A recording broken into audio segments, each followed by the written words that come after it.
And they're off.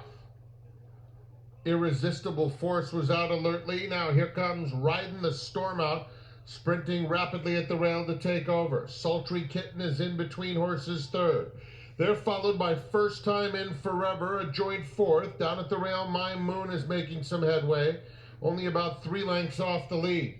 YOLO Calls has 4 to make up. Hot Tea is now racing behind them. First Time in Forever shuffling back.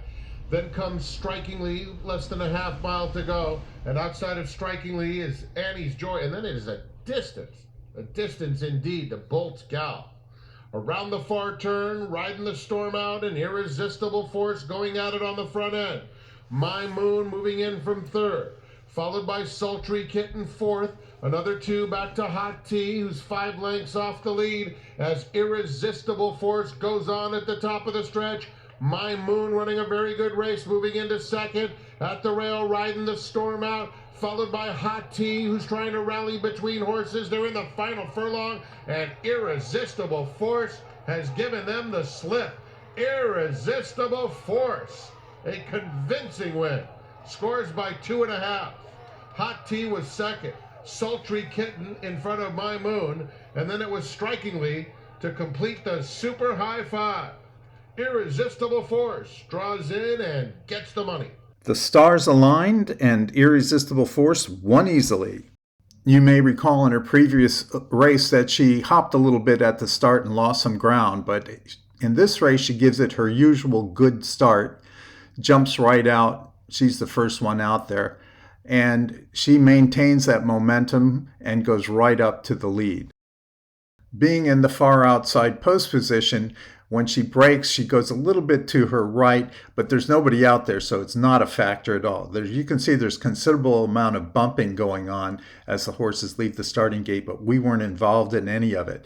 And I was pretty confident that this outside post would not be a problem because my instructions to Giovanni Franco, the rider, was to get a good clean break and go right up with the leaders and stay there and try to get as close to the rail as you can.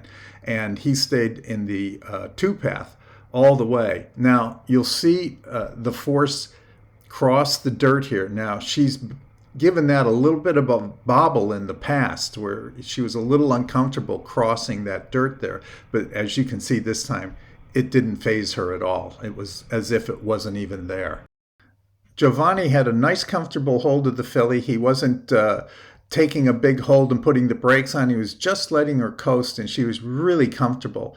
And they easily cleared the horses behind them, and he was able to get snuggled right up against that horse to his inside and sit there in the 2-path. And this is really a good place to be. I mean, no one can interfere with him. They're not halfway through the race here yet, but you can see Giovanni's just sitting there, just taking a ride, and the horse on the inside, the 3-horse, he's actually starting to get a little tense and starting to push his horse, while the Force just waltzes away from him as easy as can be. So they exit the turn smoothly and safely, plenty of room. She's handling really well, and she's maintaining a really steady pace. The other horses here are actually slowing down. Once he opens up about 5 lengths on the rest of the field and he's got the win well in hand, he starts to relax a little bit and lets the Force just kind of slow down and eases her up, which is a smart move. We've got to come back again and win again, so we don't want to use her up unnecessarily.